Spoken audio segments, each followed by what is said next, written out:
Hey everybody, how's it going? I just bought this thing here the other day for $20, and I just just finished. I did this one here yesterday, changed the cord because this one here was dangerous because they broke off the ground wire. I don't dare use it. Also, the starter capacitor under here was actually cracked, and one wire was rotted off it. So you could hear this thing hum, the motor hum, but it wouldn't start.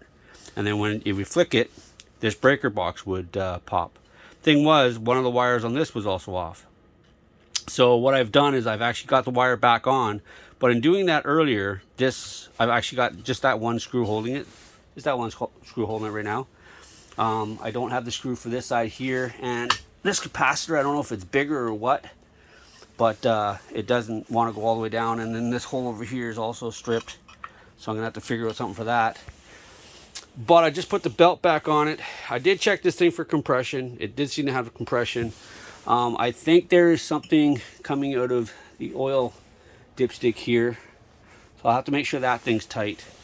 But I just wanted to show you guys what I'm gonna do is I'm gonna flick this thing on and off a couple times before I let this thing start, but we'll see what happens here. All right, so like I said, I rewired this here, new starter capacitor, and I had to rebuild the fuse box here. So I'm just going to see real quick if she fires up. So here we go. Holy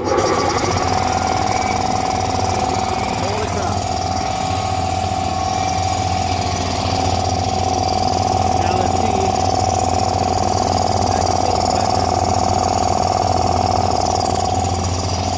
I'll let this run for a minute.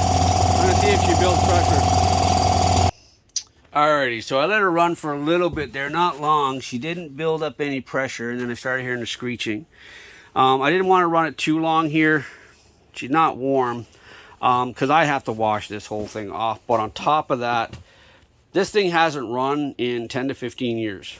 So I gave the guy scrap value for it, 20 bucks. Probably could have been a little bit more, but scrap value for her, because I didn't know what was wrong with it.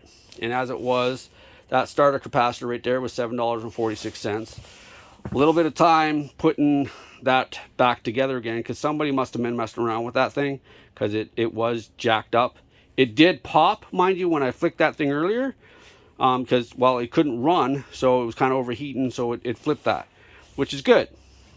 So, but this thing just started screeching, so I don't want this thing here. I don't know if there's any oil in this thing. For all I know, there's no oil in this.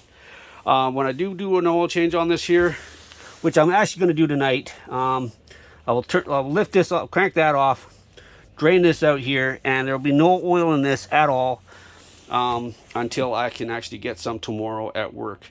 And somebody told me you just put straight 40 weight in this. I'm not sure. I will have to verify, because I've never actually owned a belt-driven compressor before.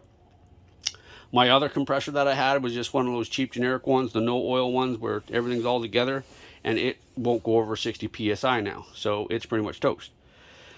So she is running, which is fantastic. So change the oil in her, clean this thing up, check to make sure air's not leaking out somewhere else. I mean, for all I know, this gauge isn't actually working. I have no idea. Well, let's see. Nope, she didn't actually build any air. Huh. All right, so let's try to figure that out there later on. But this is where I'm at with this thing right now. Stay tuned.